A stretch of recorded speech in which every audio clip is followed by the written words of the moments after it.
Assalamualaikum warahmatullahi wabarakatuh. Salam santun sahabat muslim seiman.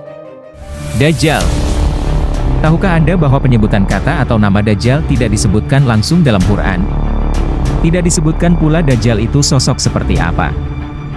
Namun banyak yang mempercayai bahwa istilah Dajjal digambarkan sebagai sosok pembohong yang muncul menjelang dunia berakhir atau kiamat.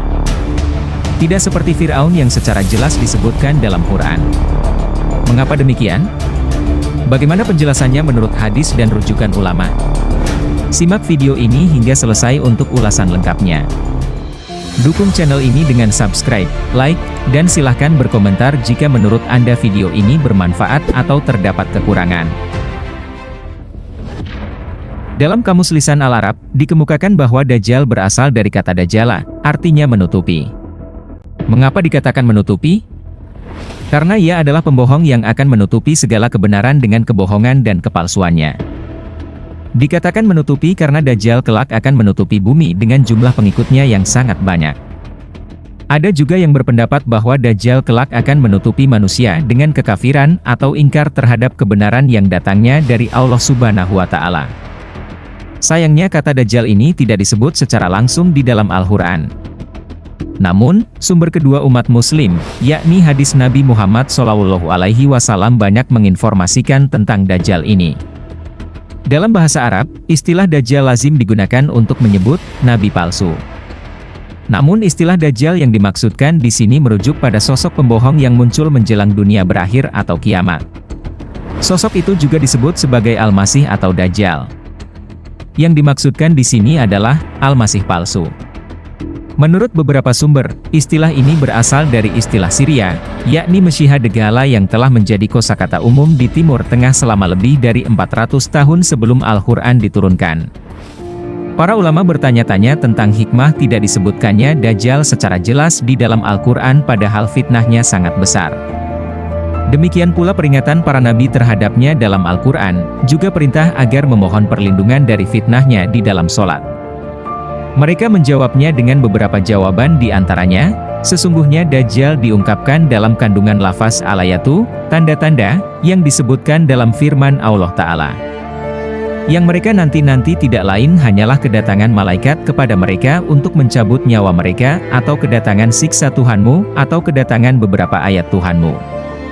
Pada hari datangnya ayat dari Tuhanmu, tidaklah bermanfaat lagi iman seseorang kepada dirinya sendiri yang belum beriman sebelum itu, atau dia belum mengusahakan kebaikan dalam masa imannya. Katakanlah, tunggulah olehmu sesungguhnya kami pun menunggu pula. Quran Surah Al-An'am ayat 158.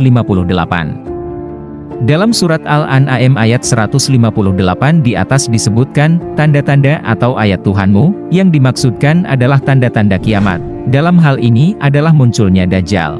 Sebab, disebutkan dalam sebuah hadis, bahwa Rasulullah telah bersabda, 3 hal apabila telah muncul terjadi, maka tiada bermanfaat lagi sebuah keimanan bagi seorang yang belum beriman sebelumnya, yaitu Dajjal, Dabbah, dan terbitnya matahari dari arah barat. Ada yang berpendapat bahwa tidak disebutkannya Dajjal secara langsung di dalam Al-Quran, adalah sebagai bentuk penghinaan kepada Dajjal yang di akhir zaman mengakui diri sebagai Tuhan. Hal ini berbeda dengan disebutkannya Fir'aun di dalam Al-Quran.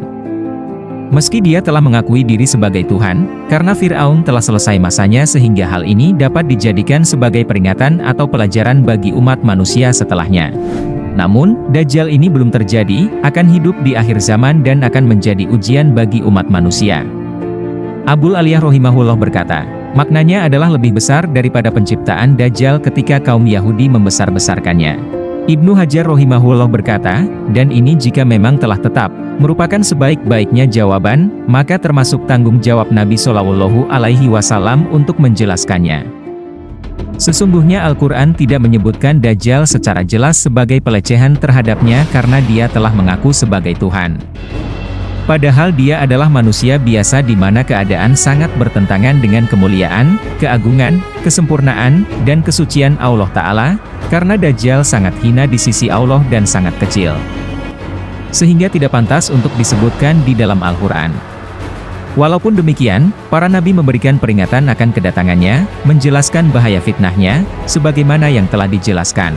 Sesungguhnya setiap nabi telah memberikan peringatan akan kemunculannya dan memberikan peringatan terhadap fitnahnya. Jika ada bantahan terhadap ungkapan tersebut dengan pernyataan bahwa Al-Quran pun telah menyebutkan Fir'aun, padahal dia telah mengaku sebagai Tuhan yang disembah, maka jawabannya bahwa masalah Fir'aun telah berlalu dan selesai. Hal ini disebutkan sebagai pelajaran bagi manusia. Adapun masalah Dajjal, maka sesungguhnya ia akan terjadi pada akhir zaman. Tidak disebutkannya hal ini dalam Al-Quran sebagai cobaan bagi manusia, padahal pengakuannya sebagai Tuhan lebih jelas, sehingga tidak perlu diberikan perhatian atas kebatilannya karena Dajjal sangat nampak kekurangannya, jelas keburukannya, dan kerendahannya lebih jelas daripada pengakuan yang diserukannya. Maka Allah tidak mengungkapkannya di dalam Al-Quran, karena Allah Ta'ala mengetahui dari para hambanya yang beriman bahwa hal seperti ini tidak samar bagi mereka, dan tidak menambah dari mereka, kecuali keimanan dan rasa berserah diri kepada Allah dan Rasul-Nya. Sebagaimana yang dikatakan oleh si pemuda yang dibunuh oleh Dajjal, "Demi Allah, sungguh aku lebih yakin kepadamu pada hari ini bahwa engkau adalah Dajjal." Terkadang sesuatu tidak disebutkan karena telah nampak jelas, sebagaimana Nabi Muhammad ketika sakit menjelang kematiannya tidak menulis surat bahwa yang akan menggantikannya adalah sahabat Abu Bakar. Karena hal itu memang sudah jelas. Hal itu disebabkan kedudukan Abu Bakar yang terhormat di sisi para sahabat. Karena itulah Nabi Muhammad bersabda, "Allah dan orang-orang yang beriman enggan, kecuali kepada Abu Bakar." Ibnu Hajar rahimahullah mengungkapkan bahwa pertanyaan mengenai tidak adanya penyebutan secara jelas tentang Dajjal di dalam Al-Quran, karena sesungguhnya Allah Ta'ala menyebutkan Ya'juj dan Ma'juj di dalam Al-Quran, sedangkan fitnah mereka dekat dengan fitnah Dajjal. Demikianlah penjelasan mengenai mengapa Dajjal tidak disebutkan secara langsung dalam Al-Quran. Semoga bisa menambah pengetahuan, keimanan, serta ketakwaan kita kepada Allah Ta'ala.